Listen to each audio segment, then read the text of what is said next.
On the morning of March 23, 1994, the research vessel Discoverer was sailing about 300 miles east of Easter Island. It was a beautiful, warm day, and the sun was beating down on the deck of the ship, and because it was so warm, the crew decided a great way to cool off would be to go for a swim in the open ocean. And so 9 of them got in the water. Additionally, there were 3 crew members on a rigid inflatable boat just floating there watching them, and there were a couple people watching from the deck of the Discoverer. The group had a great time just swimming around, splashing for about 90 minutes until they heard something you probably don't want to hear if you're swimming around in the open ocean, and that was a guy screaming the word shark. Now at first they think he's joking, but very quickly he screams again, "No, I'm serious, there's a shark." And they all look over, and sure enough, they see a 15-foot long or 4.5-meter long great white shark, and it's got a guy named Phil Huffington in its mouth. It's got him by the legs. But luckily for Phil, the shark just seems to have kind of been testing, doing like an exploratory bite, because he's able to punch it just a couple of times and it lets him go.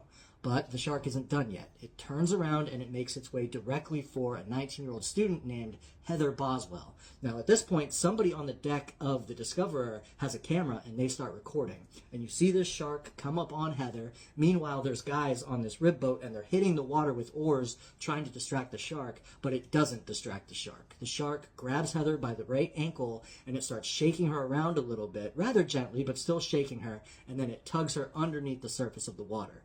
But luckily, when it does, it kind of pushes her through the water, under the water, up next to the boat, and then it lets her go. So she comes popping up to the surface, right next to the rib boat, and these guys reach down and grab her, and they start to pull her up, but then the shark grabs her again, this time by the left thigh. So now the guys on the rib and the shark are in a tug-of-war over Heather's body. And then Heather hears and feels this loud pop, and she hopes that it's her leg dislocating from her hip, because otherwise, but she looks down and sure enough, it's otherwise. It wasn't a dislocation, it was her leg being ripped off completely at the thigh by this shark.